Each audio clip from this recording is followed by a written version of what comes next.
In this video, we learn about Corona layered material. I'm going to open up the Node material editor and add a Corona layered material. Corona layered material allows you to stack up to 10 materials, which can be incredibly useful for creating and developing more complex materials. For example, for adding a rust layer to your iron material or creating carpane materials. So when you need a few materials on top of one another, you would use Corona layered material. Now, to stack up textures, you can actually use the Cinema 4D layer shader. Now, if you take a look at the Corona layered material, you notice we have a base material slot, and here you define your base or your main material. Then you connect your next material to layer 1 material slot. Then for each layer, there is a mask layer where you define a black and white map. Where the map is black, the base material or the material that is below the current layer will show up, and where the map is white, the material that is connected to the layer will show up on the surface. Let's start with a basic example. So first, let's assign the Corona layered material to the shader ball and run the interactive rendering. And create a Corona material and connect it to the base material slot of the layered material.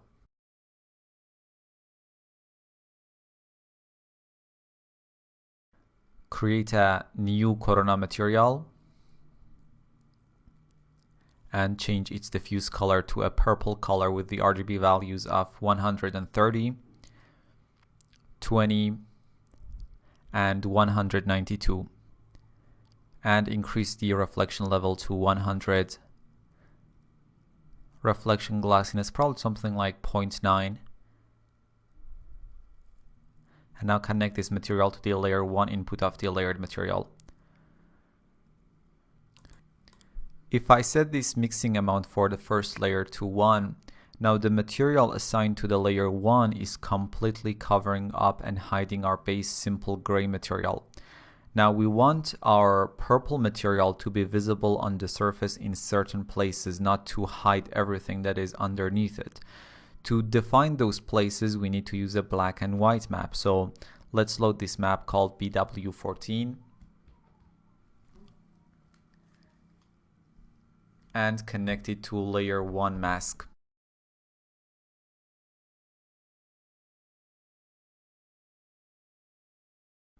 You notice where the map is white, we get the purple shader, and where it's black, we get our base material. Now let's add another layer. I'm going to create a new Corona material, disable its diffuse, reflection level to 100%, Fresnel IR to 999, and glossiness to 0.8.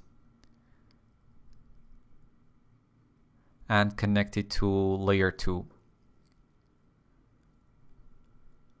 Because the mix amount for the second layer is set to 0, this layer won't show up in the render, but if I increase the mix amount to 1, now as expected it covers the base material and layer 1 because both of them are underneath it. So we need another black and white map to define where this layer is allowed to show up. So let's load this BW7 and connect it to layer 2 mask.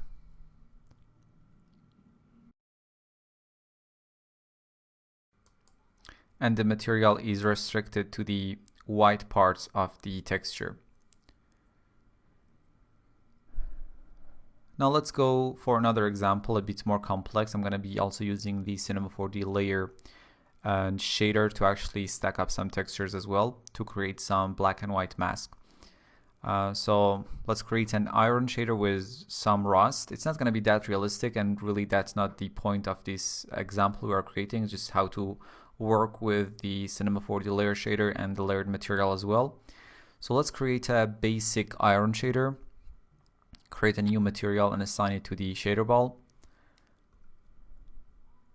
and set the diffuse to a very dark color, probably with the value of 5%. Enable reflections and set Fresnel IR to something like 4 and set the glossiness to 0.8. For the bump map, add a Cinema 4D noise and change the noise type to sparse convolution decrease the global scale to 1%, and connect it to the bump input.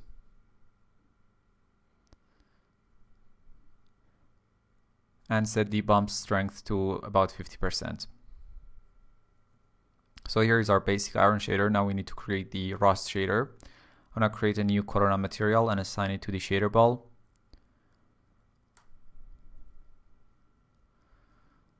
Load this map called rust.jpg and assign it to the diffuse color input.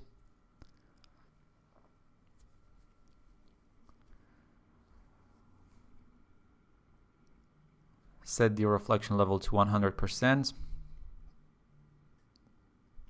Now we want to use a black and white version of the map to control reflection, glossiness, and bump. So I'll connect the map to a Corona color correct map.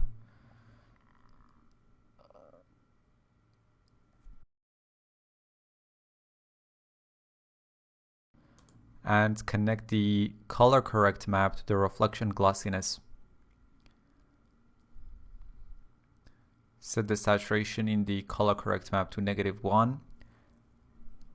Now we get a black and white map. Also, I'm going to increase the brightness to 0.3 to get a wider map, therefore a bit shinier reflections,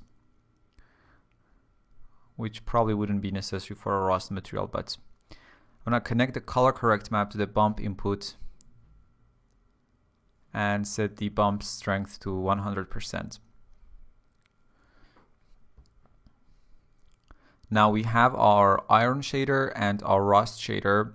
So let's create a new layered material and assign it to the shader ball.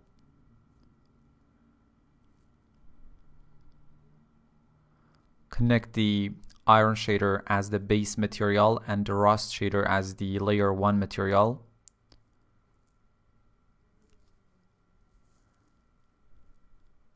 Now we need a black and white map as our layer 1 mask to define where we want the rust to appear.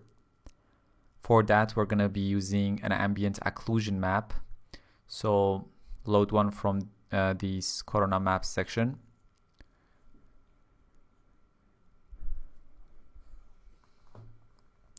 Just to see how the ambient occlusion looks on the surface, let's create a test Corona material and assign it to the shader ball. And use the ambient occlusion map as its diffuse color.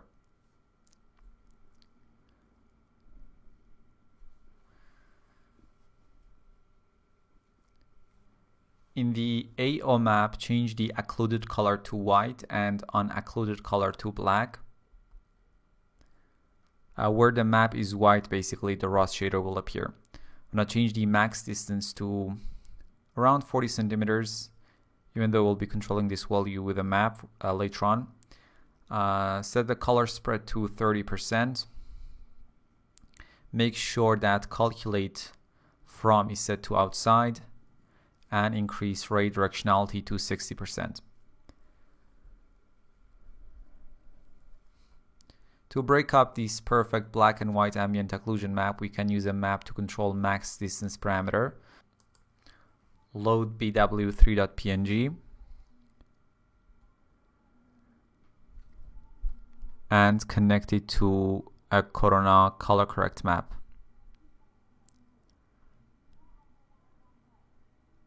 Now connect the color correct map to the max distance input of the ambient occlusion shader. In the color correct map, increase the exposure to about 4, so now we can actually see how the map affects the ambient occlusion. And increase the contrast value as well to 4. So we get a very bright contrasty map to control the max distance parameter of the ambient occlusion map. Now we can assign our layered material to the shader ball again and use this ambient occlusion map as layer 1 mask.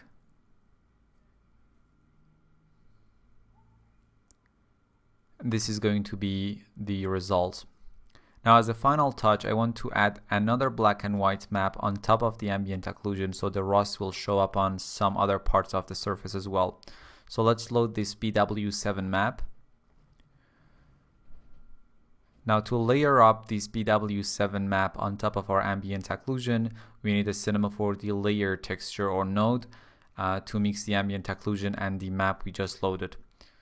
So let's load the Cinema 4D layer node and use ambient occlusion as the first shader and the map as the second shader. And change the blending mode for the texture to add, so only the bright pixels will add up to the ambient occlusion. Now if we look at the resulting black and white map by connecting the layer node to the diffuse color of our test material and assign the test material to the shader ball,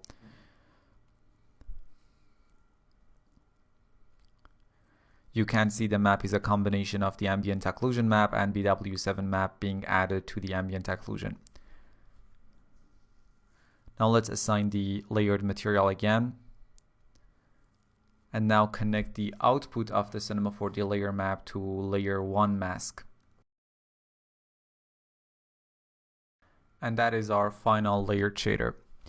You can use this layered shader to achieve so many different looks, and one of them is car paint shader. We'll be creating a simple version here. So I'm going to create a new Corona material and assign it to the shader ball. And this material is going to be the base layer of the car paint, which is going to be metallic, reflective, but fairly rough. So set the diffuse value to something like 80% and diffuse color to this green color with the RGB values of 49, 79, and 70. Set the reflection level to 100%. Copy the diffuse color to the reflection color as well, just make it a bit brighter. The exact RGB values are 110, 176, and 157. Decrease the glossiness to 0.6 and Fresnel IOR to 5, which gives us this metallic look. Now I want to add the clear coats layer. So create a layered shader and assign it to the shader ball. And connect this green metallic shader to the first layer. So to create that clear coat, first we need to create a kind of mirror-like, chrome-like material. So create a new Corona material. Set the diffuse level to 0 or just disable it. Reflection level to 100%. Fresnel IOR to 999 and reflection glossiness to 0.95 or even 1. And now connect this material to layer 1. Set the mix amount to 1 as well for this layer. Finally, to control layer 1 mask, we need to add a Fresnel map.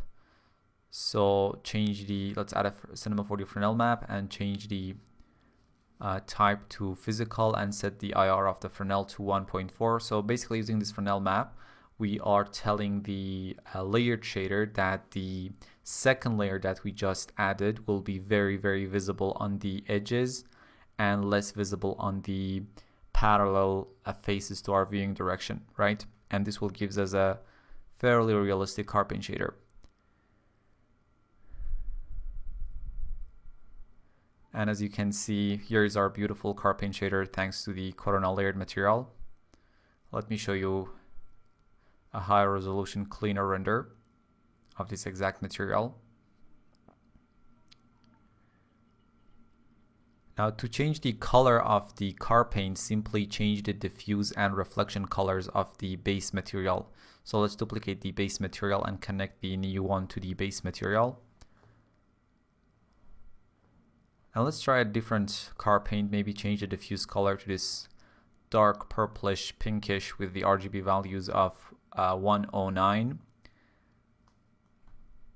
28, and 68. And a brighter pink for the reflection color with the RGB values of 231, 103, and 160.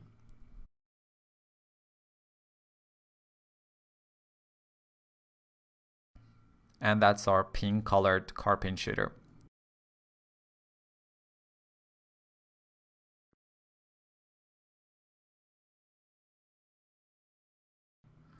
Let me show you a high resolution render of this shader. Okay, in this lesson we learned about coronal layered material. See you in the next lesson.